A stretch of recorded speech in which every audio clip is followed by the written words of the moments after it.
We gotta wait till we're on the air. Okay, this is the Vermont Legislature. Wait a minute, we're not on the air yet. Oh, we're not on the air yet. Yes, we are. It says it's live Live stream. stream. We are now. Put your contacts in, Tom. They actually are, and that's why I can't see up close. Okay, this is, we're back after a break on October 18th, the Vermont House Human Services Committee and the Vermont Committee on General Housing and Military Affairs, continuing our hearing on housing and homelessness services.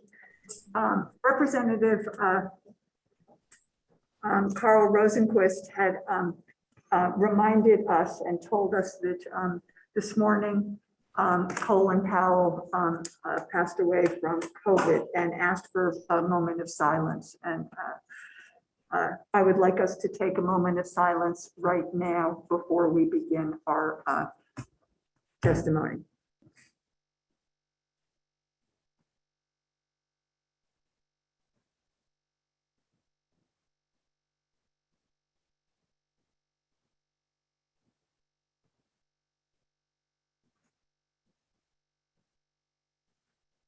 Thank you, Representative Rosenquist, for bringing that to our attention.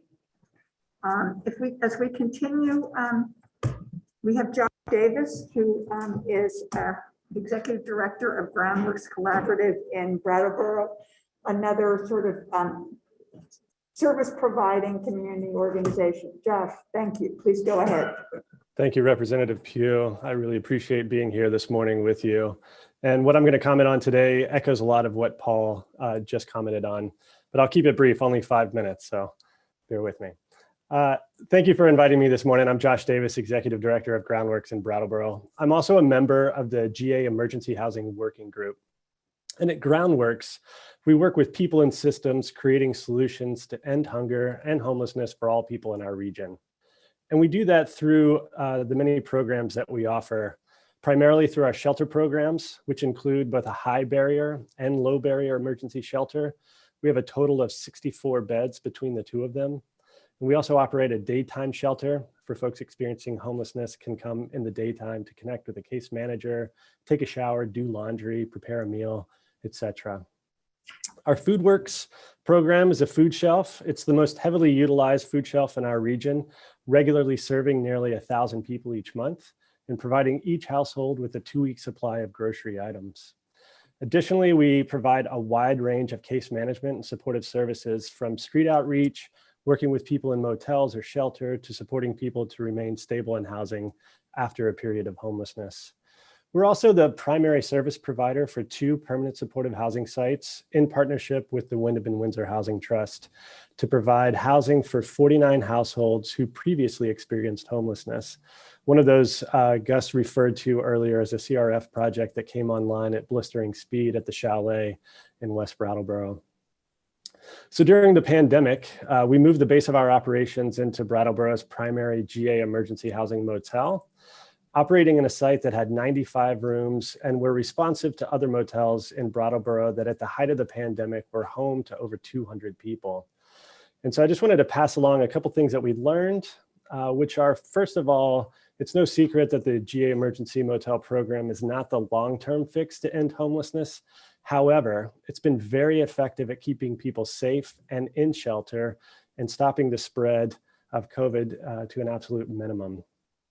Locating everyone together in the motel, as we did, allowed us to maximize resources.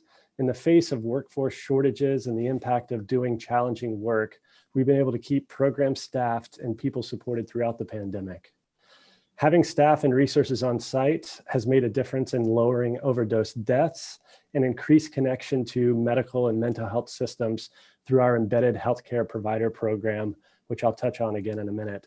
It's been a key theme that I've heard come out in the testimony this morning is healthcare and housing and the coupling of that and the necessity for supporting people that way.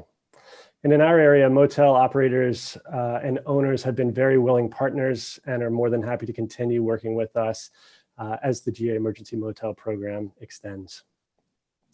Since the motel eligibility requirements have been reintroduced, we've seen an increasing number of people couch surfing and a direct connection to increased COVID cases amongst the people that we serve.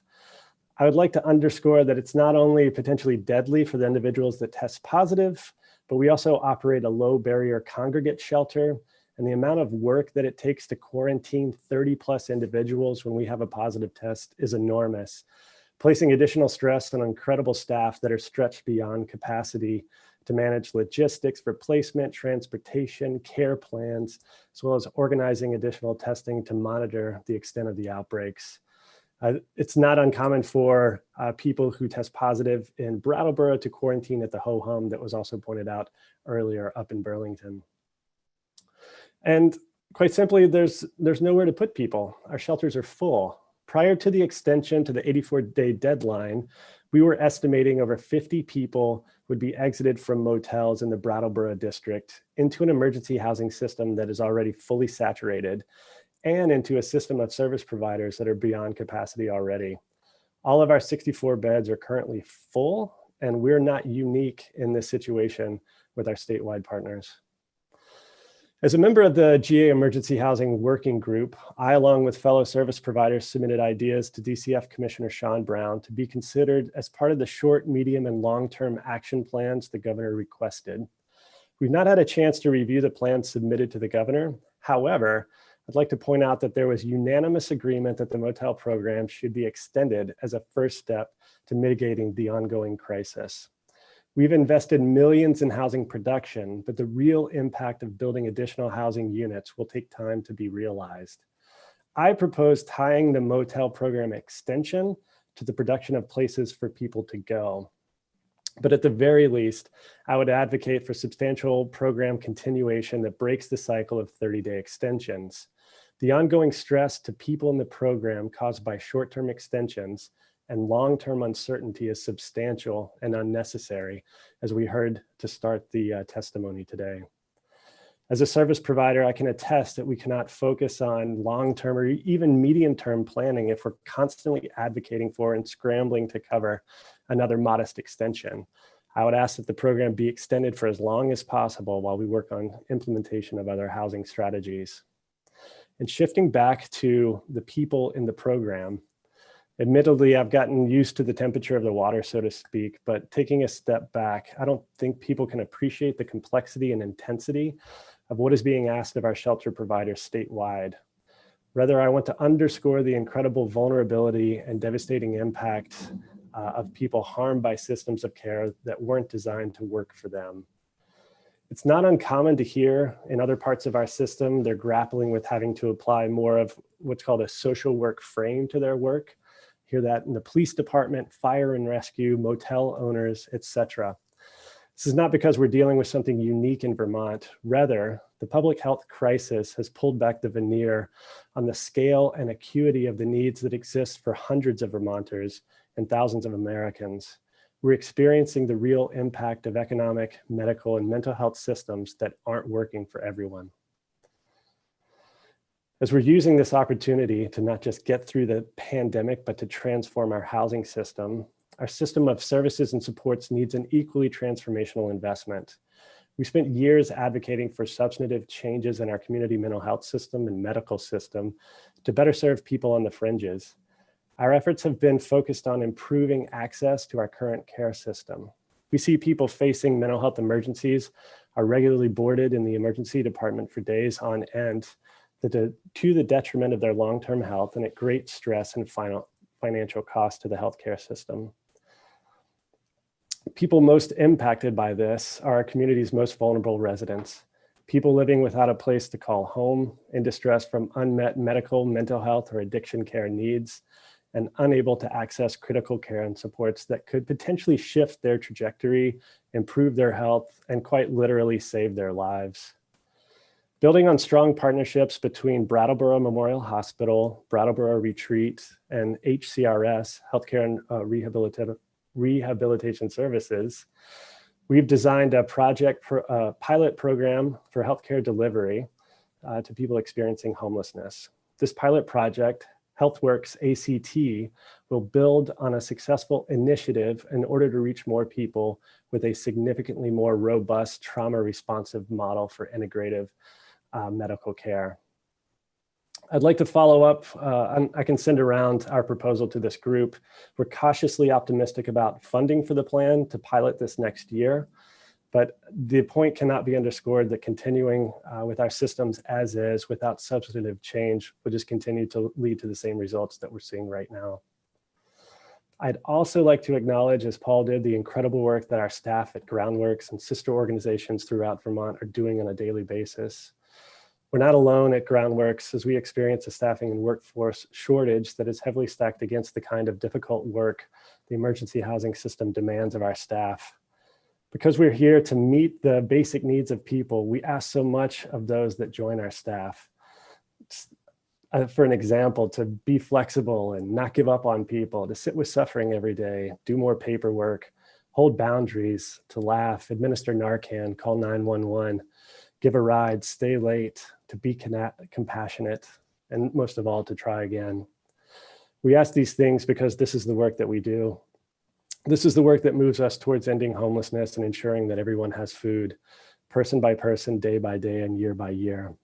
As we're prioritizing funding for services, it's incumbent that we fund programs to help pay people for the level of work that they're actually doing.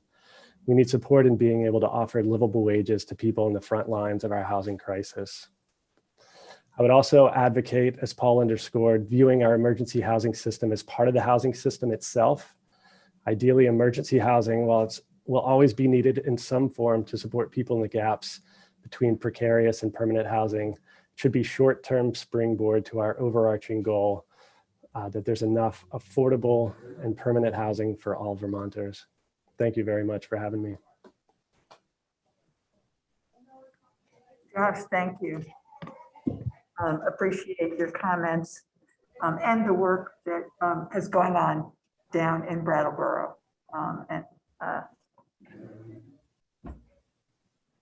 Go ahead. Thanks. Hi, Josh. Representative Redmond here. Question for you. I'm curious how the homeless agencies and shelters are working together in terms of coming to like common solutions here. Do you feel like there's good agreement among them for how to proceed? And then the other thing is single residency occupancy shelters, which Paul Dragon mentioned. Do you have any of those where you are? And do you feel like that's a next step, an important next step as well? Thank you very much for the questions. I would say that fellow providers and I have come together on the GA Emergency Housing Working Group and created a list of short, medium, and long-term proposals. There's a number of things on there. Some of those are much outside of the scope of shelter providers in terms of housing options, but that's a place. I think it has been a challenge to come together as a group throughout this pandemic because we are seemingly moving from one crisis to another, from one situation to another as we respond and react to the different phases of this pandemic. But I am excited about the work that could potentially take place within that working group. For your second question, we don't have SRO shelters here in Brattleboro. As a matter of fact, we just built a larger congregate shelter here, which is not great in terms of public health, but in terms of the space and the budget that we had at the time, we did the best with what we had. It's a beautiful space that is trauma informed, and having spaces that are designed for people and built for people's needs is incumbent on taking care of people and showing how much we care and that dignity is part of our care system throughout Vermont. I think I've talked with Paul about the SRO model around shelters and being able to use something like that for people to be able to have their own door to close is incredible. And that's something that we've seen within the motel programs, being able to utilize that and people being, for the most part, really successful with that model, as well as investing in that and being able to transition those units into longer term units is really intriguing. For a short term, right now, we need shelter, and a long term, we need to add more housing.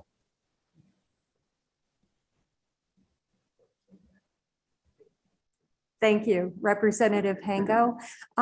Could you please tell us, you talked about workforce and investing in your workforce. Can you tell us how the current crisis, the shortage of workers, is affecting your ability to deliver your services? Absolutely. I think it's been a real challenge. We did a back of the envelope accounting the other day, and we're down at one point very recently about 25% of our staff, which means you have more that is placed on people within the organization, which makes it very challenging for them. It leads to burnout. And so we're kind of stuck in this cycle of needing to ask more of people to come and cover a shift. We run programs 24/7, so we need to cover shifts overnight, multiple programs during the day. It means that myself and leadership team at Groundworks, it's not uncommon for us over the last couple months to fill in on shifts and be right there on the ground, which is what we're happy to do on a day-to-day, but it's just responding to a crisis. And if what we're talking about is trying to be planful, moving ahead, not just in somebody's care, but in the system at large, it really provides no ability to do that. And we're just scrambling from one thing to the next. I'm very proud in what we've been able to do with our budget over the last year. And so we've been able to raise our base pay to about $17 an hour. But the anecdote that I have right now is driving into work. I see the local tire warehouse. You can start at $20 an hour and have a $1,000 sign-on bonus. And so there's heavy competition for even just entry-level positions. And as we've tried to make the case as service providers this morning, folks coming into our programs and working in our programs, we're asking much more than just entry-level in terms of dealing with acute mental health, medical health, substance use. We have 34 beds here at this building, and we have visitors, another 24 visitors on a daily basis. And so there's a lot happening in our programs all the time. Thank you for being here, Josh. Representative Wood here. You spoke briefly about the collaboration with other community providers, and in particular the designated agency, HCRS. And I'm just wondering if you could elaborate a little bit more. Are you seeing collaboration with the designated agency in terms of providing mental health and substance abuse, substance services for people in your shelters and other programs? Yes, our embedded provider program, we have a nurse from Brattleboro Memorial Hospital, we have a clinician from the Brattleboro Retreat, and a clinician from HCRS. And so we do have a participation from HCRS within our programs, but I think I'd also underscore and echo what Paul said about wanting more from that agency in the community. I think the housing case management, but there's also pieces around mental health crises and how we work with crises that should be unpacked and explored more. Right now, when somebody has a crisis, it takes getting somebody to a point that is detrimental to be able to activate the mental health crisis system. And so trying to work much more upstream, which really means having more presence from our DA on a daily and ongoing basis, is something that is really needed. Thank you. And it did look like maybe you had prepared comments, and I didn't see them on our website. It'd be great if you could send them into either Ron Wild or Julie Tucker. Absolutely. And I'll also share. Okay, thank you. They are there now. Okay, thank you. Representative Kalaki. Refresh. Hello, Josh. I just want to make sure I understood you. Were you saying as part of the group that's working with the administration that you are recommending not the 30-day, but just a longer term solution for the emergency housing? Or were you saying that from your agency? I was saying as a representative of that group, there was a push to do longer than just 30 days. I think we were a little confused about what is appropriate to ask for. Do we go to the end of the winter? Do we go to the end of the FY? And personally, I was advocating for as long as possible until we can transition folks into other housing options. Okay, thank you.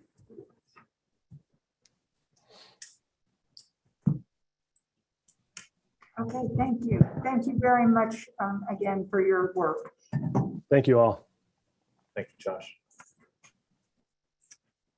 Next up, we have Sean Gilpin. Sean is the Housing Program Administrator with the Department of Housing and Community Development. And Sean, the microphone is yours. Great, thank you. Good morning, everyone, and thank you for taking the time in October for to hear this important testimony and important issues. Again, my name is Sean Gilpin. I oversee the Housing Division in the Department of Housing and Community Development. And I'd say the division itself, historically, in addition to the work that we do overseeing the regulations that are specific to mobile home parks, we have pre-pandemic been largely a collaborative organization. I like to refer to it almost as the connective tissue between the various housing funding agencies, our housing developers, as well as the advocacy community in the housing and homeless realms, and our colleagues over at the Agency of Human Services. Since the pandemic, we've become, I think, as Gus Seelig mentioned earlier in his testimony, that collaboration has been enhanced and energized to meet the need. As we all know, this pandemic really underscored, I think, existing problems as opposed to, and really exacerbated those existing problems. So we have increased our collaboration as a result of that, and also the really unprecedented amount of resources that are coming into the state from the federal government to assist in efforts that we've really been carrying out for a long time to ramp up our work that addresses these needs. The division has become we've become much more involved in the support of the design, implementation, and oversight of a number of different programs. Probably most importantly, the rental assistance, mortgage assistance, as well as a relatively modest rental rehabilitation program, which is now being referred to as VHIP, the Vermont Housing Investment Program. I will say that we also are involved much more in sort of the financial administration of a lot of these, working with the Agency of Administration, and have had the benefit of being able to staff up the team a little bit to assist with tracking our internal controls and the uses of these funds, as we anticipate that we'll be under some pretty close scrutiny of the U.S. Treasury government or U.S. Treasury organization when it comes to auditing.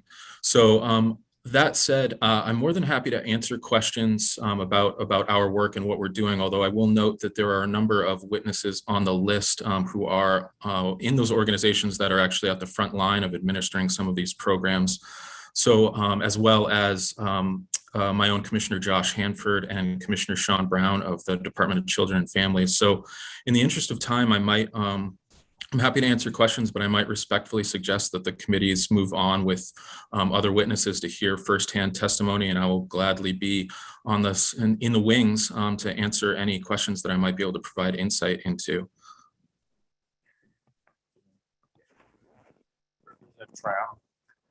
Sean, thanks for coming today. As you know, S79 was the bill that contained $5 million for the VHAP program, was vetoed by the governor. It was told to me by Senate Appropriations that $5 million did find its way into the budget, but then there was a question as to guidance as to how to use it. Can you comment on where that money is and how it's, or if it's being used right now? Certainly, and yes, the appropriation of ARPA, SRF, ARPA being the American Rescue Plan Act, and forgive me, I'm drawing a blank on the SRF. There are so many different portions of this, of that act, that funding source, but there was $5 million appropriated separate from the policy outlined in S79. We have been working with the Joint Fiscal Committee on the questionnaire and various steps that we need to take in order to utilize ARPA funds. So the intention continues to be to reinstate the VHIP program with that appropriation, and to run the program substantially similar to the guidance that was included in S79, despite the fate of that bill. I will say there have been a little bit of difficulty in establishing the program parameters because of the funding source. We do need to make sure that we're adhering to all the regulations that are associated with ARPA funds. That said, we have been, and I will also just note that while we wished to have had this program up and running by now, or rerunning by now, as with the switchover from CRF funds in the past rental assistance program to ERA funds that Kathleen Burke and her team will speak to in a moment, I'm sure. Similarly, it wasn't as easy as flipping a switch from one funding source to another. So there were a lot of sort of bureaucratic issues that we had to work through and Treasury guidance that we had to work through. That said, we have been working closely with the 5 homeownership centers throughout the state that cover every region. And they were the ones who administered what we called the Rehousing Recovery Program, which was the CRF, the CARES Act funded rental assistance, or rental rehab program.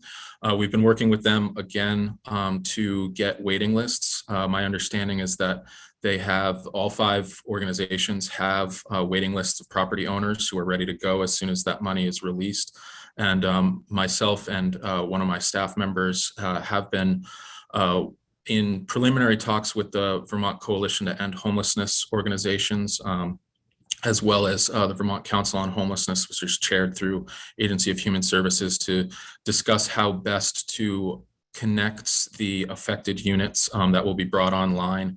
And for those who aren't familiar with the program, forgive me, the goal of the program was to assist private property owners with relatively modest grant funds to bring units that exist but are not being utilized due to code compliance issues back into code compliance so that they can be used for affordable housing. The original program had, I would say, a modest incentive, or not incentive, it was actually a requirement, but a requirement for some collaboration with what are called the continuum of care organizations. Those are largely our homeless service provider organizations throughout the state. With the ARPA funded VHIP that we hope to have running soon, we are actually amping that up and having a requirement that the affected units are utilized to serve, with some minor exceptions, to serve referrals from what's called the coordinated entry lead agencies. But by and large, that means that they'll be serving people who are, or households who are exiting homelessness. So all that's to say, in short, we've been working with the various stakeholders to have some lessons learned from the program we ran in 2020 to make it more accessible to property owners and also more available to people who are exiting homelessness. And my hope is that we'll be able to launch that program officially in the coming weeks, but it will end, and we do have people lined up ready to move, swing some hammers, if you will. So Sean, this is Representative Stevens. If I heard you correctly, the process that you're undertaking with the VHIP money is that you're working with the Joint Fiscal Committee to come up with a way to make the old rules, which may have expired from the CRF money, to be utilized with this new money that doesn't have any statute backing it up because of the veto. Is that an accurate way of, you're trying to develop rules in order to implement some of the statute that was vetoed? Let me provide a little clarity. That? The coordination with Joint Fiscal, it has to do with releasing the ARPA funds. And we have to fill out various risk questionnaires to articulate how there is a COVID nexus. That is happening in tandem with the work that we're doing to establish more fine-tuned, if you will, program parameters that fall under. There's sort of the umbrella of making sure that there's a COVID connection and it's eligible use for ARPA, and then we're fine-tuning the specific program parameters that we want to see used, which is separate but parallel to the work that we're doing to convince JFC that the uses are eligible. Does that provide any clarity? Well, it still sounds like you're developing rules rather than statute, where these elements of S79 were pretty clear with relation to the VHIP program, the improvements, if you will, over the CRF programming. It sounds like you're trying to implement that programming without the statute backing it up. I'm trying to get that clarity. Sure. And forgive me, I know that there's for the lawyers and some of the legislators here, I'm sure that using the term establishing rules has a meaning that's perhaps more legal than what I am actually describing. I think it would be more accurate to say that we're fine tuning program parameters, eligibility requirements for particular property owners. And I think the fine tuning really has to do more with the specific execution of the collaborations and connections between the affected property owners and the homeless service providers. We're basically taking all of the broad program parameters that were in S79 and just providing a little more clarity as to how one goes about successfully housing people who are homeless. Representative Wood. Representative Wood here. I just want to, I guess, be very specific when you're talking about joint fiscal. Is it your intent to make your presentation at their November 17th meeting?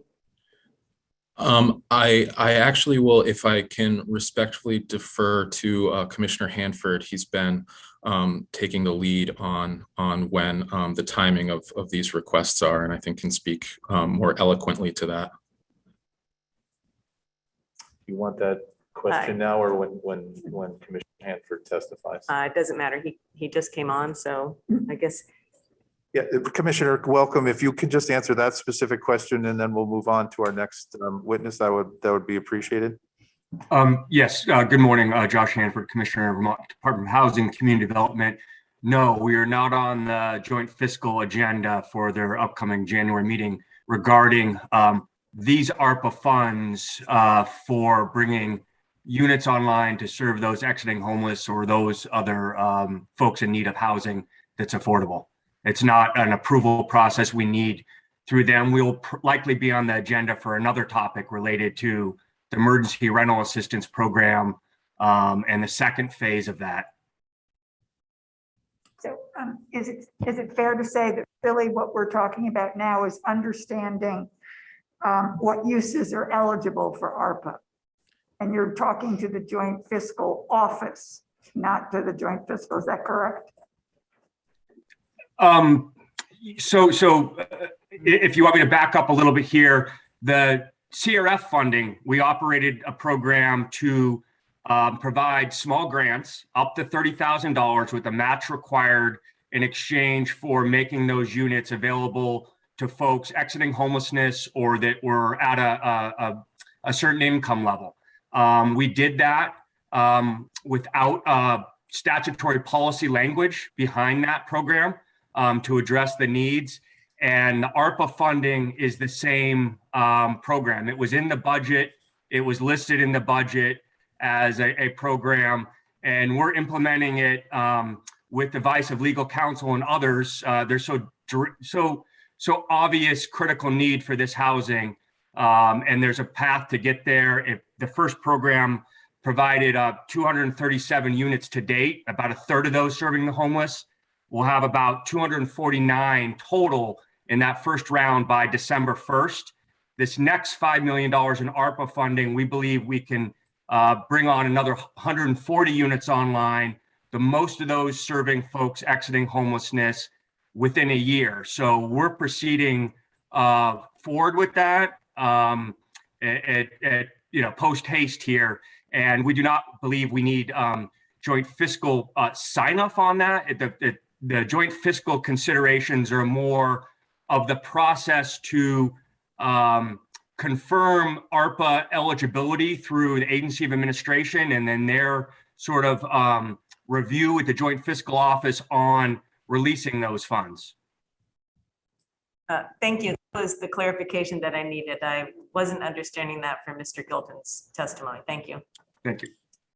Forgive me for the confusion. We have a question from Representative McFawn.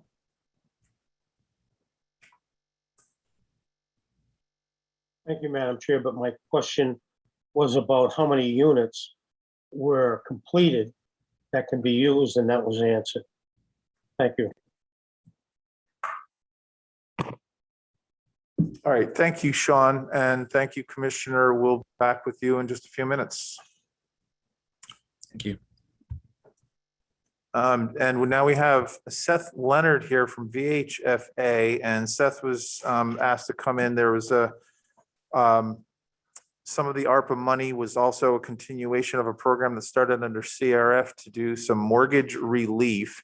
And while we're not concentrating so much on homeownership today, I wanted to get an update with that simply because I understand that was a fairly lengthy process to work with Treasury. And I'd just like to get an update on to see if Treasury has responded to your program. Welcome, Seth. Thank you. It's an honor to be here today. Thank you all for having me. I wish we could say that the Treasury process was in the past tense, but it's not, but I'll get to that in just a moment. We've been hearing a lot about need today, and I know that that can feel overwhelming, especially the early testimony from residents experiencing pressures around homelessness.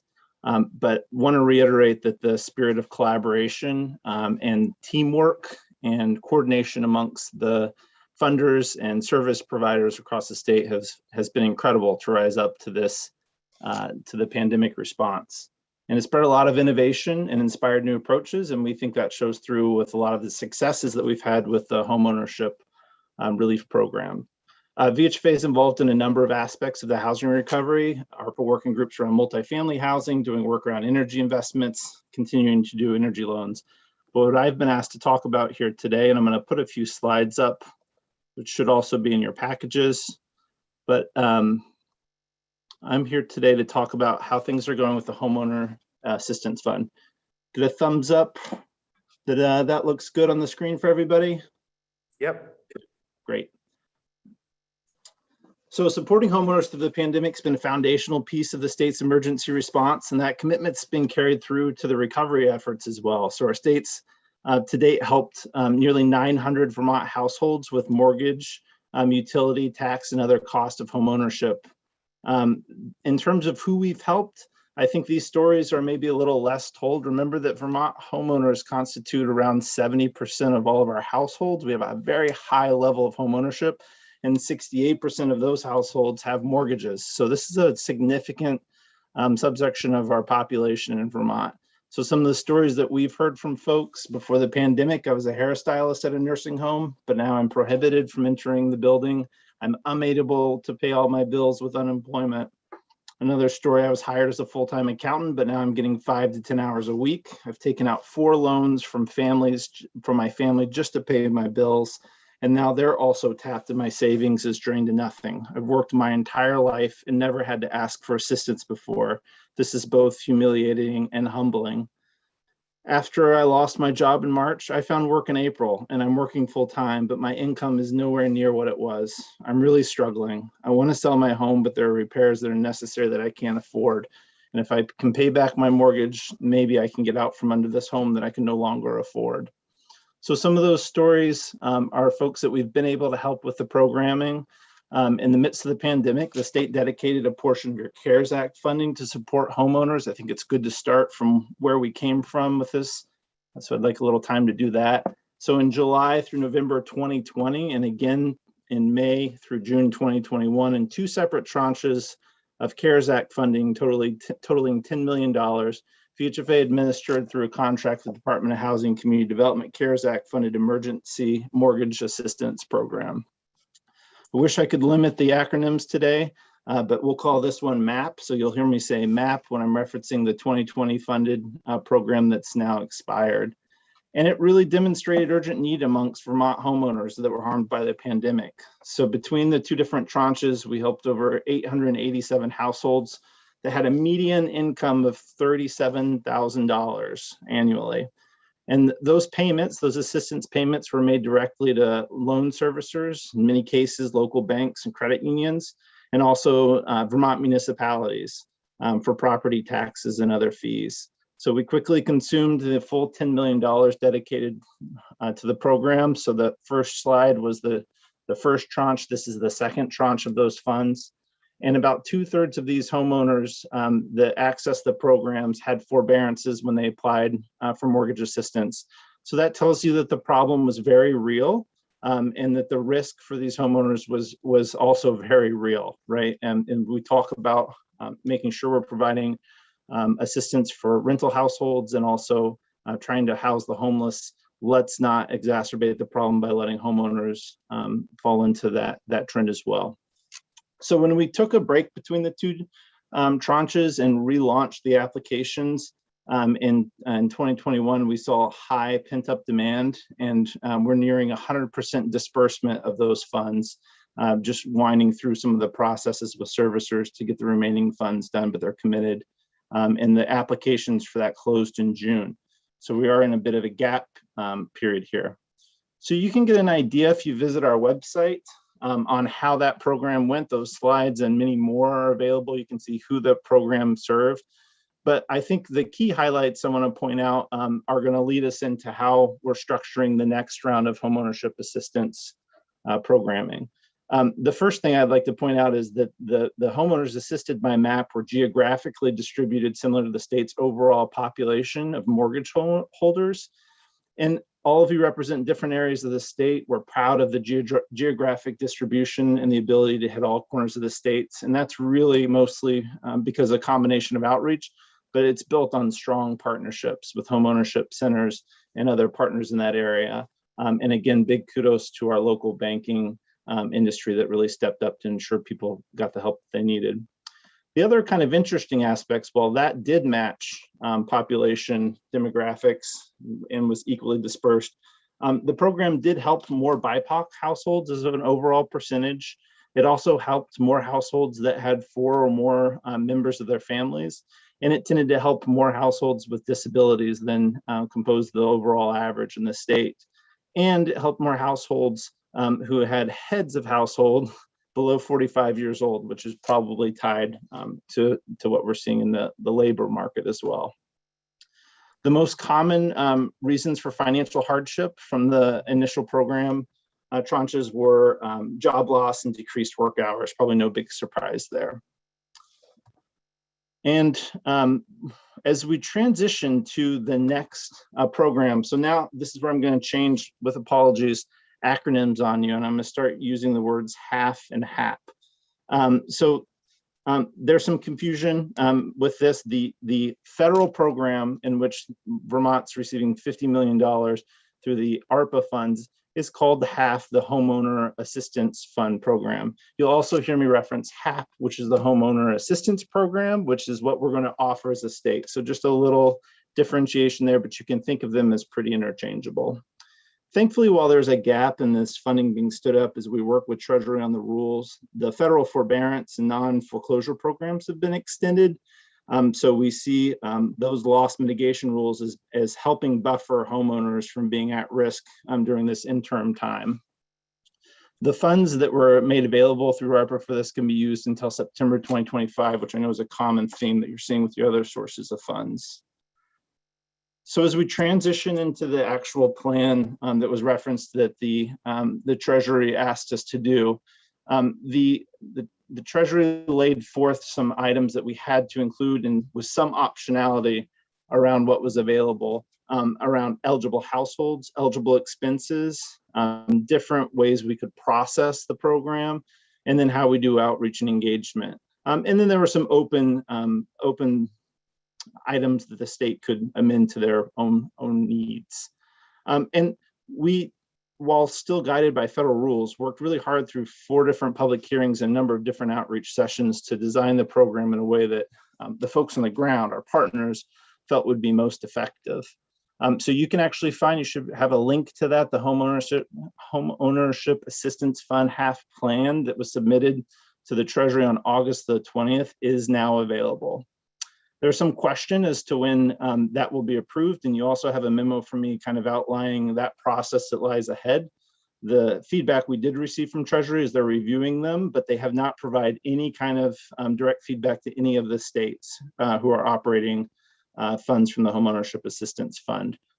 They do expect to issue comment letters, and that could be the beginning of a back and forth. So they might have questions about either the data approach we took to justifying a need or use, or might have specific questions about the uses themselves. We'll just kind of have to wait and see. But ourselves, and I know everyone at the Department of Housing and Community Development, has committed to expeditiously working through those questions as quickly as possible. In terms of trying to help Vermont homeowners prepare and be in a good position, we did go ahead and launch what we call a microsite that has a pre-screening tool and some basic information. And in case we were curious as to what the demand might be for that program, so far, we've had 428 individuals sign up for email alerts, and 476 Vermonters have gone in and done the pre-qualification tool. And that's to get a general sense of whether somebody will be eligible to receive assistance or not. So we think that's a good sign. And if I had to encourage you to encourage your constituents for something, it's to go on and look at this tool, because so far of those 476 households that have filled out that kind of pre-test qualification or pre-screening tool, 92% of those folks appear to be eligible to receive assistance. So we expect that there's going to be good demand when this starts. That's not a good thing, but that's the reality that we're working with. In terms of a couple operational notes, what you'll see and what your constituents will see, the application is going to be online, but we'll also offer a paper form. And we're working to get that application available in 9 different languages. Again, working with a lot of partners out in the field, Association of Africans Living in Vermont, all of the CAP agency, our homeownership centers throughout the state. Big kudos to the Vermont Legal Aid for their extensive feedback and support of the program and ideas about how we can make it as accessible as humanly possible. And then we've also signed up, as my memo indicates, with a provider, vendor to do a full on-call center that, again, will help folks with language issues as well. But we're excited about that, ensuring, again, that the program will be as accessible as possible. There are a few aspects on here that you can see in terms of eligible expenses, that some of which were at the state's discretion, whether they included in our plan or not. I'm a little reticent to go through the individual aspects of the plan until it gets approved by Treasury, so there's not misinformation out there. But again, it is available on our website. But these are the types of uses and eligible expenses that folks can use the funds for. And while we honed in and didn't include necessarily all these various potential eligible expenses in our actual plan, there is language available in the plan that reminds folks that we have discretion to go outside of that, and we can make adjustments based off of need. So just looking at those, you've got traditional mortgage payment assistance, financial assistance to allow a homeowner to reinstate a mortgage that maybe is in forbearance or some kind of delinquency, a principal reduction, especially if there's a nonprofit or government silent second, we would say, on the side that's creating an issue. In some cases, rate reductions. And the big one, again, it's not only helping the homeowner, but local banks, credit unions, and municipalities as well. The delinquent property taxes are eligible under there, as well as counseling. And then a number of utility items, which can sometimes get overlooked by folks as an eligible use. Really important if they're behind on some of those to communicate with us about that potential use. And then also homeowner displacement items. So if you're online and want to look at the plan, if you look at pages 7 and 8, you can get a sense of what types of purposes it will serve. In terms of who it can serve, the Treasury says you can't go over 150%, and that's what our plan reflects, 150% of the AMI, but at least 60% of the program funds must be spent on households earning 100% of the area median income for your area. And so I've posted that here. You can get a sense. Once again, in the last round of programming, the last 2, we averaged our median was $37,000 for household income. So you can see that we think that these income limits are going to capture a significant portion of the Vermonters who are needing this assistance, and that we're not going to have an issue hitting that 60% of program funds serving households below the 100% threshold. There are cases we can go all the way up to 150% though too. That's possible, but priority will be given to households at 100% AMI, which are those numbers that you can see right there on the screen. And there's also a catch-all for socially disadvantaged households.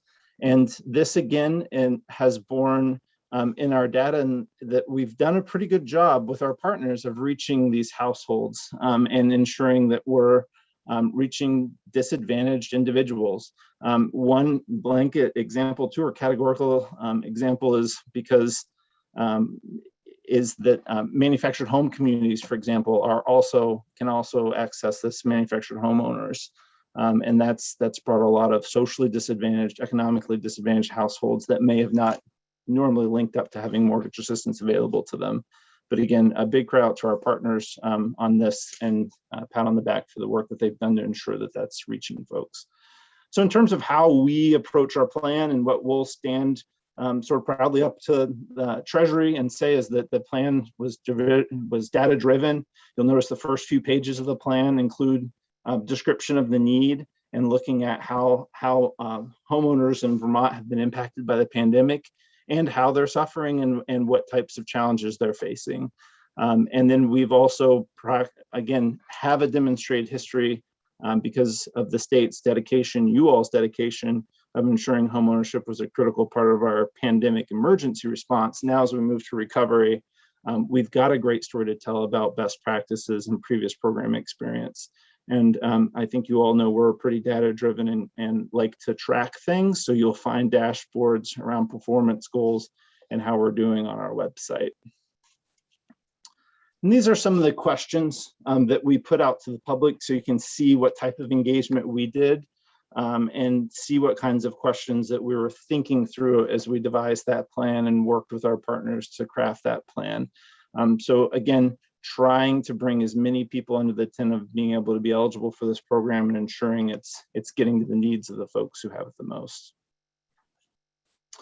And I've included a backup slide there so you can access all these links if you'd like. Google works pretty well, and our website you can navigate through pretty well, but if you need the direct links, you can see them there. With that, I'll stop sharing my screen. I'm happy to take any questions, comments.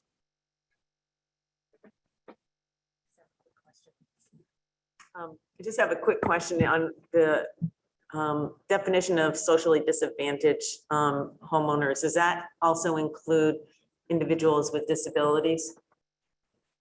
It does, yes. Yeah, the socially disadvantaged piece, I'll put that back up for folks. Those have been subjected to racial or ethnic prejudice on a cultural basis because of their identity of a member of our group with regard to their individual qualities. The social disadvantage must stem from circumstances beyond their control. There's a rebuttable presumption that the following individuals are socially disadvantaged. So it does have, I guess I would say it's not mutually exclusive. I jumped to say yes. But it's not mutually exclusive to including automatically those who have disabilities. So I'll amend my answer and say yes, but it's actually the socially disadvantaged piece is categorical to race and ethnic identities.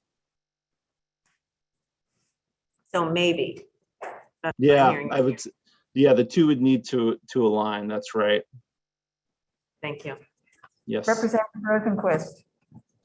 Thank you. Just a question, and maybe I missed this someplace, but as far as the eviction issues in the state, do any of these funds help in that regard? I have some constituents who were unable to evict their tenant, and yet they couldn't get the funds, the way I understood it, the funds that were available because the renter, the tenant, would not file the appropriate paperwork. So they were unable to access these funds. So the funds you were talking about, are they accessible to people having a problem with eviction issues? So I'll actually hit pause on that question because I think Kathleen Burke is coming behind me to talk about the rental assistance program.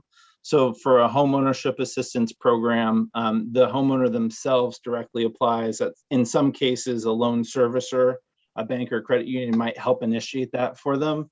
But by and large, it's the homeowner doing that, and it does not impact renters. So I'll just hit, I think that's a great question. I know Kathleen's on and heard that, and we'll be sure to touch on that. Thank you, Seth. Yeah, thank you. Great question.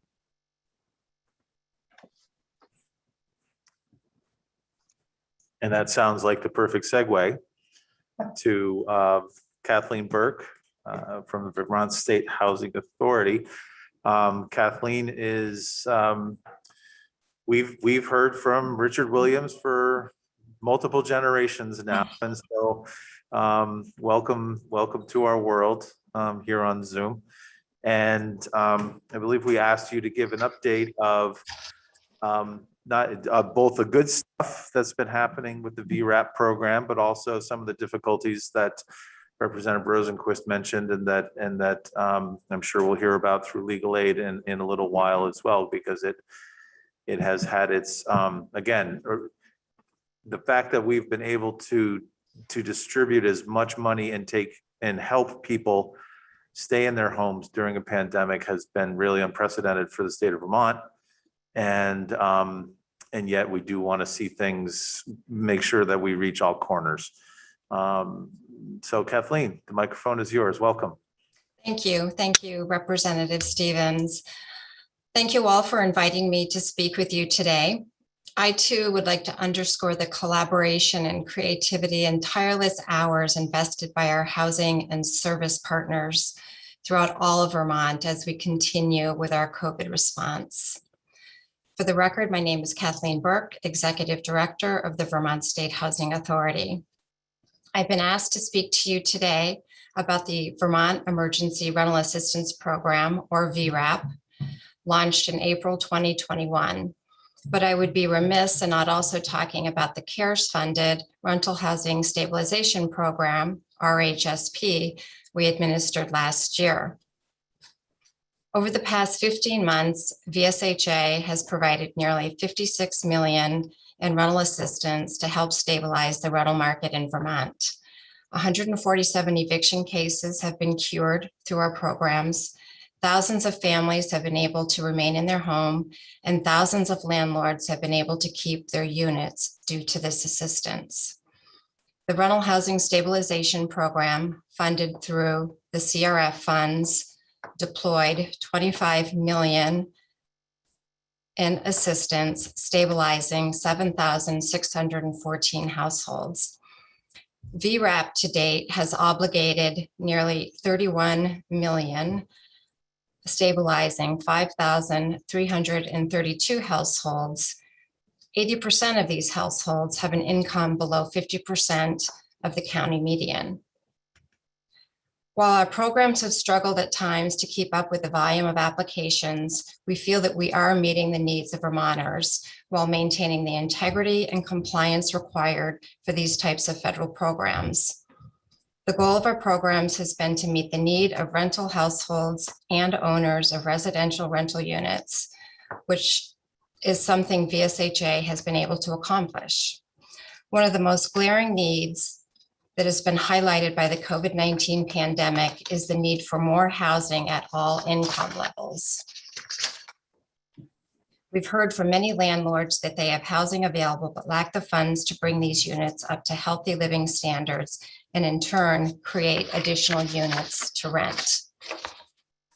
It is with this in mind that VRAP implemented the Other Expenses Related to Housing initiative that can provide reimbursements to owners whose units require extingent repairs to make them habitable and rentable.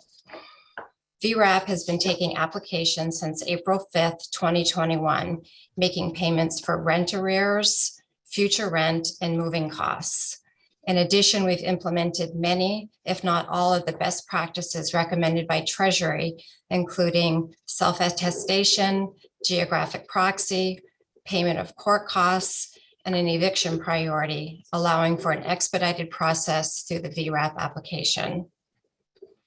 The Rental Housing Stabilization Program was operated entirely in-house by VSHA, while VRAP uses a third-party vendor and a statewide effort in coordination with over 40 different service providers. VRAP has held numerous small group trainings as well as large format webinars to train local community partners to assist applicants in assessing VRAP funds through information sharing and application assistance. The VRAP team continues to work with these community organizations through multiple weekly meetings to implement the most efficient and effective ERA program possible. The VRAP method has shown to be effective at approving more rental assistance than the earlier Rental Housing Stabilization Program in a similar period, while navigating a more complicated application process that was formatted due to more rigid federal guidelines. There have been challenges. The limited workforce here in Vermont and its extremely limited labor pool has made it very difficult for many of us to implement and stay on top of the evolving changes in need that the program has presented. It's for this reason that we contracted with a third-party vendor to stand up a virtual platform to minimize the need for paper processing and to partner with our state's excellent network of service providers. Technology has also proven to be a challenge for Vermonters. Access to technology and the use of an online platform for VRAP has been a struggle for some Vermonters who lack access to the internet. In closing, I urge the legislature to quickly deploy the ERA2 monies, as hundreds of households will soon exhaust their 15-month maximum benefit allowed under ERA1. With that, I'm happy to entertain questions.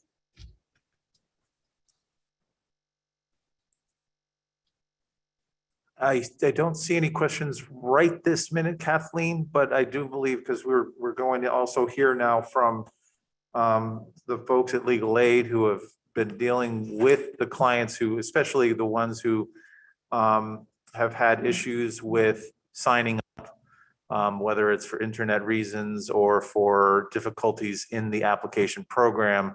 I understand that it could take over an hour to apply for funds. Actually, I would have one question. When I receive notifications from you, or go to the website, there's a banner that says so much money has been committed, and then there's money that's been applied for but not committed yet. Can you give us a rough idea of like what are the timeframes? If I come in, if I actually succeed in filling out an application with all of the information that I'm supposed to have, or most of it, or some of it, like what can I expect in terms of response times? Is it 7 days, 14 days, 2 months, 3 months? And I guess because that applies to the landlords who might be waiting for the funding as well. Sure. So just to back up a little bit, and I'll respond to Representative Carl Rosenquist's question earlier, in that the VRAP application process does require both a landlord and a tenant to apply. It also allows for tenant applicants to come forward, and if a landlord is not willing to apply, we have the ability to make direct payments to tenants after a series of efforts to engage a landlord. To your question, Representative Stevens, if an applicant comes forward into VRAP and is able to successfully submit an application, upload the necessary documentation, attest through the various elements of the online application, they should expect, and they have a willing landlord who has also applied and been linked to their application, they can expect to receive payment within a 2-week period of time, if not sooner. That would be the fastest path forward. However, in reality, applicants may go to the online application, they may have difficulty, they may need to reach out to the call center for support. This adds time. They may not have uploaded all of the documentation that they needed. It may take some time for a landlord to apply and be linked to that application. So our goal is to process all applications within a 30-day period of time, if not sooner. But the reality is, because of the complication relating to the complexity of the program, not imposed by our agency or DHCD, but imposed by the Treasury, it does take time. And there are folks, especially folks, the most marginalized folks that we're working with, that have had difficulty. Representative Rosenquist? Thank you. Yes, the complaints I had were sort of the opposite, that the landlord would not get the funds because the tenant would not fill out the application along with him or separately or whatever. And then, he couldn't go ahead and initiate eviction proceedings because of the moratorium on that. And so he was really stuck. The tenant refused to essentially fill out the application. And so where does that leave him? Those are the complaints I heard from several of my constituents. Thank you. Certainly. Well, this program does require an applicant apply. This is a program to benefit tenant renters. And so we have to have a tenant application in order to pay benefits under this program. What does the landlord do, though, if the tenant won't cooperate? I mean, he's just left there in limbo. And Well, I will take the opportunity. This is not a program that Vermont State Housing Authority is administering, but it's a landlord tenant mediation program that is funded under ERA 1 with the Vermont Landlords Association and Vermont Legal Aid. I might make a referral to the Vermont Landlords Association to see if they might be able to assist. There's no direct approach that a landlord could use through your agency. Is that correct? That is correct. Not with this program. And it's just to reiterate what Ms. Burke was saying, is that these guidelines were set by the federal government, by the US Treasury, and they're different than what we were able to do with the CRF funds last year. And it's been a major drawback in the access to the program. That said, there are elements of the changes that have gone on in the program that may offer landlords an opportunity to get to utilize this money. But again, it's fairly limited due to damages and whatnot. And I would say that it's my understanding that the eviction moratorium has expired federally. And so if the landlord wanted to use the eviction program, they can do that, though the mediation program that Kathleen mentioned is also in place. It's free to landlords and to tenants, and would really not clog up the courts and would cost a lot less money if that program were to be able to be utilized. That said, we also understand that it's very difficult when landlords and tenants are in conflicts to get them to sit at the same table. So, but the tool is there. Carl, did you have one more follow-up? Another follow-up? Yeah, just and I believe it was our current person that's testifying. I thought she mentioned there were 147 evictions solved. And in what way were they solved? If you could just elaborate a little bit on maybe one or two cases. Thank you. Absolutely. So in the prior program that we administered using CARES Act funding, the Rental Housing Stabilization Program, which was much more flexible, and in essence, we were allowed to write the rules for that program.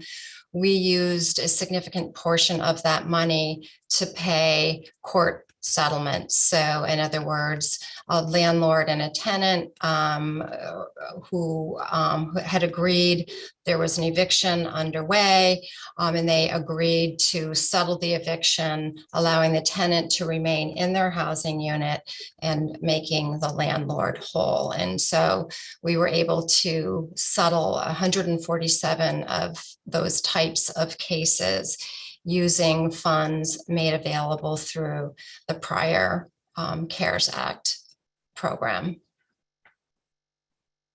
Thank you. You're welcome. All right, I'd like to, if it's okay, we'll move right to legal aid. Now we have 3 attorneys for legal aid who are giving their slightly different facets of their work for tenants in particular. If you can, and we'll start with Grace Pausden. Good afternoon, and thank you for the opportunity to address the committees. I am Grace Pasden. I've been a staff attorney at Vermont Legal Aid for the past 13 years, and I've primarily focused on consumer and housing law during my time here. Since April, I've been a team leader in the Housing for Everyone Law Project, specifically supervising a staff of advocates on our VRAP hotline. And that hotline takes calls from tenants who are facing eviction for non-payment of rent and are seeking help with all aspects of the emergency rental assistance program, whether that be applying, determining the status of their application, or appealing a wrongful denial.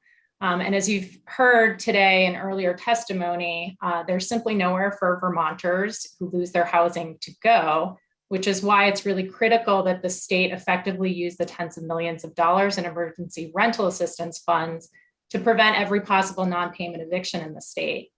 And in our experience over these past 6 months with the VRAP program, the program thus far simply has been too slow and inefficient, and it creates too many barriers for tenants, particularly the most vulnerable tenants, to prevent evictions on the wide scale that we think is necessary to adequately address the current housing crisis. I did present some written comments to the committee, which details many of the challenges that we've seen with the VRAP program. And while I'll touch on that a little bit, the comments go into quite a bit of detail about those issues. But my primary goal today is to provide the committees with some insight into the tenant experience with VRAP.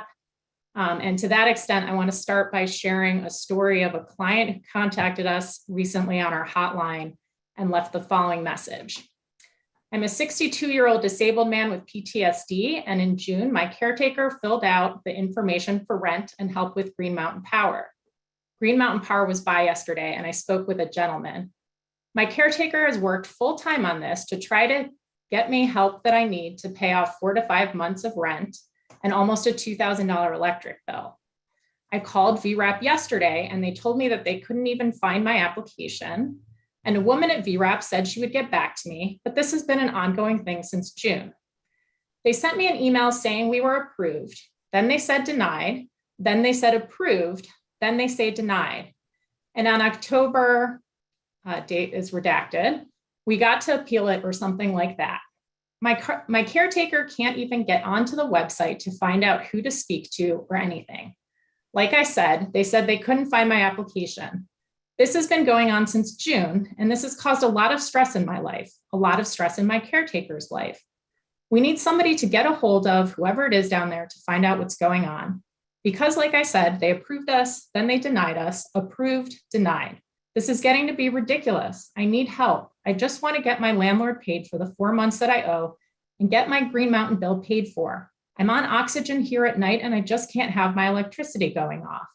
Like I said, Green Mountain Power has been here and my landlord has been here. Everybody wants their money and I'm getting nowhere here. So unfortunately, I'd like to be able to say that this is a unique tenant experience, but unfortunately it is fairly representative of the kinds of issues that we're hearing about from tenants every day.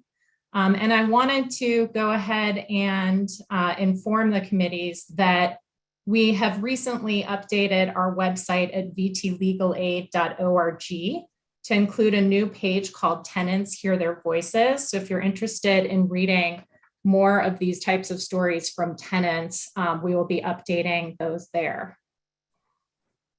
So there are 4 main areas where we're seeing significant challenges in the VRAP program that are leading to eligible tenants being discouraged from applying or being wrongly denied and putting them at risk of eviction. The first, which Kathleen Burke at VSHA touched on a bit, is the inaccessibility of the application. So as she mentioned, the application is primarily available online. It is an extremely lengthy application and has 6 separate sections. And we have found in our advocates' experience, it often takes an hour or more for a trained advocate to complete. And frankly, it's nearly impossible for a vulnerable tenant, somebody with a disability, someone who lacks technology, to be able to make it through that application and provide all of the appropriate information and documents in order to be deemed eligible. Overall, the application is poorly organized. It lacks clear instructions, so people have a lot of difficulty moving from one section, figuring out how to move from one section to the next. It's not written in plain language, which is a real barrier for low literacy tenants. And it is requiring a lot of resources in terms of community partners and relying on community partners to assist tenants with that process. Overall, I think one of the biggest problems with the program is its reliance on technology. It requires an email address for folks to set up an online account. And most of the communications, notices about missing documents or statuses of applications are sent via email. Many Vermonters don't have regular access to email. Our advocates are having to set up new email addresses for clients. They don't know how to check them, which leads to people needing to contact the VRAP call center to get information about the program. And this is where we see another big challenge. Folks are experiencing very long holds at the VRAP call center, often more than 20 minutes. They are given an automated option to input a phone number and get a return call. But often we're hearing both from tenants and community partners alike that the call center never returns the call. And most concerning, I would say, is that we are regularly hearing that tenants are getting inconsistent or inaccurate information about basic program requirements and the status of their application, which means it's very difficult for people to, again, properly complete their applications so that they can be approved and funds can be dispersed to their landlord so an eviction can be prevented. Our next area of concern is the review and processing of applications. There's been a real lack of transparency about application processing timelines. There's been poor and inconsistent communication with tenants about the status of their application and required documentation. Sometimes folks are getting a lot of duplicative notices about missing documents even after they've uploaded the required documents. And as Ms. Burke mentioned in her testimony, it's often just extraordinarily difficult for tenants to be able to scan and upload documents that are required, which is why the Treasury Department has increasingly issued guidance to the states suggesting that they streamline the process and remove barriers for tenants who are having difficulty with the document requirements. Currently, the only real accommodation that's being made for folks who can't easily access income documentation or proof of their rental obligation is a self-attestation form, which creates its own barriers because the self-attestation form has to be printed, filled out, signed, scanned, and uploaded to the portal in order for it to be processed. And again, that's going to be a real issue for vulnerable tenants. When landlords fail to participate in the VRAP program, it often leads to lengthy delays in getting benefits to tenants. Again, even though Treasury guidance is pretty clear that, that the program should just quickly make several contacts to the landlord, trying to get them to participate in the program. And if they don't, they should quickly move to directly paying the tenant. And then even when tenants they manage to get through this cumbersome process and their application is approved and they can see that their status is approved, often there's a big delay between being told that you're approved and the actual disbursement of funds to landlords, which creates some real life issues for tenants who are messaging to their landlords that this funding is coming and hold off on an eviction, but in fact, it's taking many weeks for that process to play out.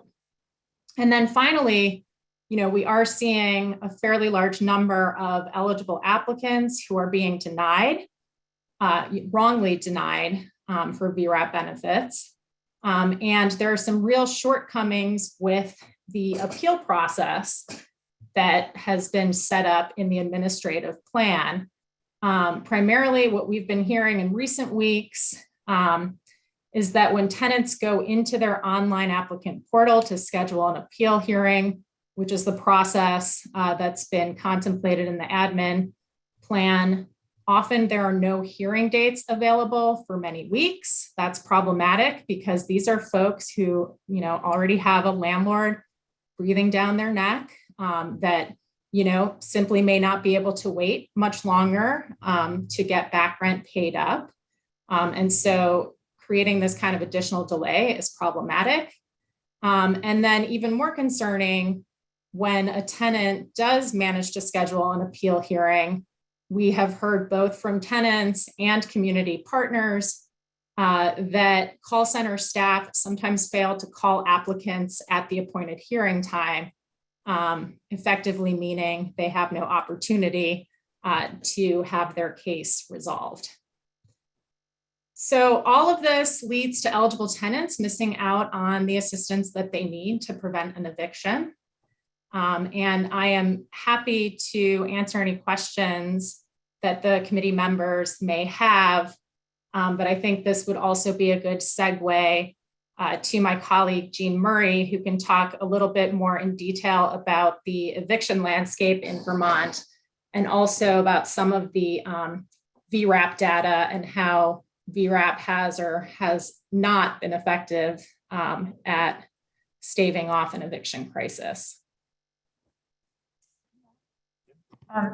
I'm going to ask two questions, and if it's better to wait for hearing from the other people, please tell me. One, is there any state that's doing a better job? Is there any state that is implementing these funds in a way that we could learn from? So that's my first question, I guess. My second question is one of just information. The appeals, does it go to the Human Service Board, or is there a separate appeal process? And then third, maybe more directed to perhaps what Representative Rosenquist was saying. Are there reasons, in addition to the complexity of the forms, inability to get information, why wouldn't a tenant want to engage in this? And what do we need to do to make that more eligible? So whether it's you or we wait till the end of all of the legal aid, that's up to you all. Thank you for those questions. I think I can address a couple of those adequately. Your question about other states doing a better job, I'm going to defer to my colleague, Jean Murray, who spent a lot of time sort of digging into the Treasury guidance and may have some better insight into what other programs are doing. As far as the appeal process, the VRAP administrative plan has created an appeal process that is wholly outside of the Human Services Board process. The appeals are heard by call center staff. I believe it's program managers at the call center that are handling the appeals.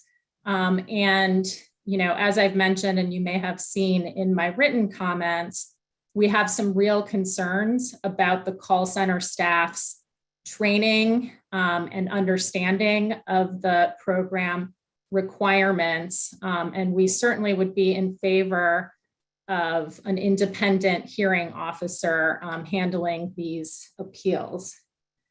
Your last question, and I may have forgotten some of it, but I think that tenants are largely trying to engage, but because the process is so cumbersome, many of them are getting discouraged. And again, it goes back to some of those problems that I addressed.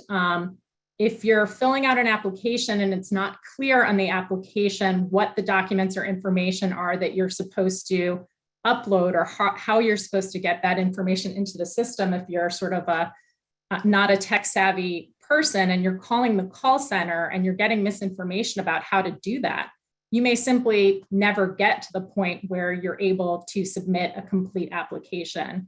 And certainly when folks make their way to us or another community partner, we can generally resolve those issues because we're able to sort of escalate these difficult cases over to the VRAP team and work through them. But unfortunately, not every tenant is going to be able to access those resources, which is a real barrier. Thank you. Jean? Thank you. Thank you for inviting me to talk about how or how much the rental assistance program is preventing eviction in Vermont. I am Jean Murray. I am a staff attorney at Vermont Legal Aid for the last 23 years and in another state before that. So I've done landlord tenant law for 33 years. And I am currently the team leader for the court cases team of our HELP Housing for Everyone Law project, which is funded with ERA funds in a grant through AHS, and has been able to increase the resources that Vermont Legal Aid has for housing. Vermont Legal Aid continues to maintain its caseload, and that's even been higher in the last year for the housing priorities had before, and the HELP team is able to help more clients with additional priorities. So what the HELP cases team does is we have the judiciary send us docket information every week, so we know what cases are active and filed. And then through the court's electronic filing system, we look for the addresses of the tenants and look for their contact information and try to contact the tenants.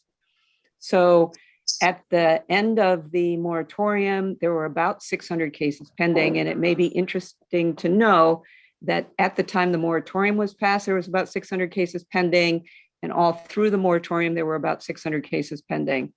So since the moratorium has ended, 464 cases have been added, and we've been able to contact 70%. We've been able to reach out to 70% of those cases, over 800 cases. And of our outreach efforts, we've been able to help over 300 tenants who are facing eviction. So what I'd like to say is I am watching how eviction is putting more people into homelessness and is a reflection of a destabilized rental housing market. And if I was to, and I have in my written testimony, figure out why it is like this, I have 3 reasons. One, there have been incredible delays in the VRAP program, and delays affect how landlords think about being landlords. There are certainly a great number of landlords who are holding fast and being patient and waiting for the money. But the other thing that's happened, and everybody knows it, is that the Vermont housing market has gone crazy. Gus Seelig showed a slide of how much housing prices have risen. Housing in Vermont is being bought up by people who are trying to move to Vermont as an effect of the pandemic. So in a normal year, there would be about 1,800 evictions, which is about a 2% eviction rate, and there was about a 2% vacancy rate. The vacancy rate has shrunk from 2%. There are no available vacant apartments for rent. And so to the extent that delays are changing any landlord's mind about whether or not they want to continue to provide permanent rental housing, we are losing housing to landlords' decisions to give that up because they haven't gotten their rent. So the RHSP program last year was phenomenally successful, able to give away $23 million in about 7 months. VRAP, even though right now is showing that it's got $30 million given away, this has been over 6 months that VRAP has been working. And so, and between the end of last year in December and when VRAP was able to come online, there were many months where landlords weren't getting any rent. So a lot of them have decided to leave the housing market. So why do I think that VRAP is inefficient? The vendor had an online platform, but that online platform was designed for something else. It was designed for trained staff to figure out the eligibility for scarce resources, subsidized housing, and trying to adapt that to the VRAP program, where the objective is to distribute a vast amount of money. Between ERA 1 and ERA 2, $320 million are coming into the state of Vermont for this purpose only: rent arrears, utility arrears, other expenses related to housing. That's it. And so we could really do a lot with this money if the VRAP program was more efficient. And it starts with the application, and also having trained call center staff would help. And it is true that the Treasury guidance and the law say that only certain people are eligible for the VRAP program, and the application has to determine that. The question was, is any other state doing better? On the US Treasury websites, there are examples of the kind of applications that other states have been put together, and they are much simpler than the application that we have here. So one of the things, how long is processing times? As an attorney who tries to settle cases, who tries to obtain benefits for people and tries to settle cases, I've got to say this has been a very, very frustrating time. There is an administrative plan, but the administrative plan isn't a rule book. It is just saying, here are the objectives of what we're trying to do with VRAP. There is no rule book. There is no step 1, step 2, step 3 of processing, at least not that VRAP has been willing to share with us. So I can't really make an accurate prediction to any of my clients about, if you apply now, you will get your benefit by this time. A month ago, VRAP said for cases in court, you can have expedited processing, meaning if you let us know at the time you apply that you've received a summons and complaint, we will put your case at the top of the list. And the reason that it's important is because in eviction process, an early court order could be for a tenant to pay rent into court while the case is pending. And once that rent into court order gets made, there's a deadline. And if rent into court isn't paid by the deadline, then the landlord can seek an immediate writ of possession. So it's really important to know to process these cases quickly. So I have a client who I helped with RHSP last year, and his story is he was 66 last year, he's 67 this year. He has worked all his life as a painter, a house painter. And in the pandemic, at the beginning of the pandemic, his health went downhill and he developed anxiety. So he has been having a very hard time doing the things he needs to do. And so he has been chronically behind in rent, and his landlord has been pretty sympathetic for a long time, saying, you need to get some income, regular income, so that we know that you'll be able to continue to pay the rent. He hasn't been able to do that on his own. So the landlord filed an eviction, and I helped him apply for VRAP, asking for expedited processing. Expedited processing hasn't worked yet. It's been 3 weeks since absolutely all the documentation needed has been submitted. And it's been a whole week since we've gotten a notice that we've been approved, but no payment has been made yet. So right now, my client is a week behind on meeting his rent into court order. Fortunately, the attorney representing the landlord is somebody I've known for a really long time, a very professional attorney, and I let her know and took screenshots of the VRAP portal and said, I'm just waiting. I'm waiting for them to pay the money so that he can come pay it into court. So one of the other things that I think is going on with these delays, VRAP could be paying other expenses related to housing, and landlords could be making maintenance and minor repairs to lead paint, to defective plumbing, to leaks, to mold remediation.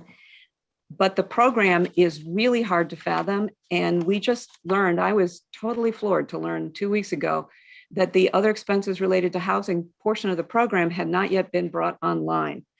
So there isn't any statistics, there isn't anything forthcoming as to how much has been paid for repairs. But generally, the notion that there's a lot of money that could be used to pay for repairs to occupied units that is not being used because the program is inaccessible. And what happens then as a unit has defective conditions is it creates tension between the landlord and the tenant. The tenant doesn't necessarily want to complain, but then doesn't necessarily feel great about giving their 12 months of eligibility of rent to a landlord who, for a place that hasn't, for example, had running water for a long time. So I think if VRAP could figure out faster, or we could figure out how to use the ERA money to support landlords in making small repairs, we wouldn't lose housing to these defective conditions.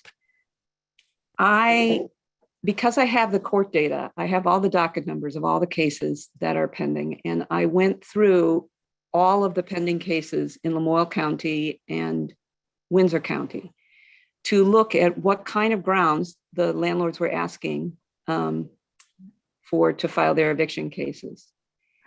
The result is shocking.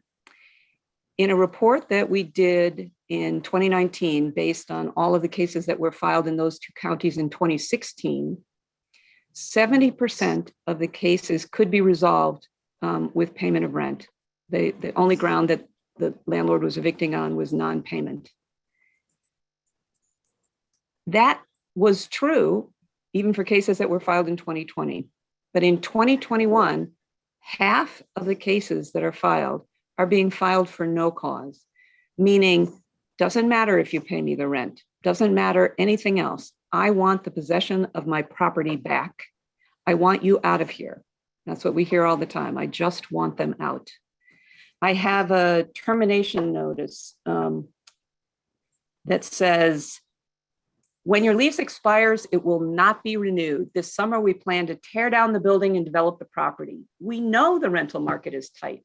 You may stay month to month, but the rate will be much higher, starting at $3,000 per month and increasing every month by $100. We are only offering this option to give you more time to find another apartment. This is not every landlord, but this is a significant number of landlords who are selling the buildings and trying to cash out and removing themselves from the permanent rental market.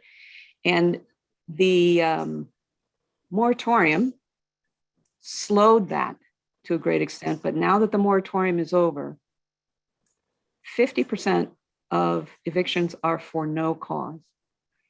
And I have to think that it is because of the delays in getting rent payments out to landlords. They've given up and looked for another financial option that works better for them. That's about all I have to say. I will take questions. I'm going to put in the chat the link to our webpage that has voicemail messages from tenants asking for help with. We, She has a check line. We have access to that. just to know that we will be posting that on the webpage, because we do not use the chat. Oh, I'm sorry. Yeah, no, that's fine. That's fine, Jean Marie. That we'll make sure that people have that link. So we're going to take a break right now. What's that? Yes, I know, but we've been been sitting on this block for quite some time and need to stretch. So we're going to take about a 10-minute break, people. Let's just try to keep it to 10 minutes for this particular.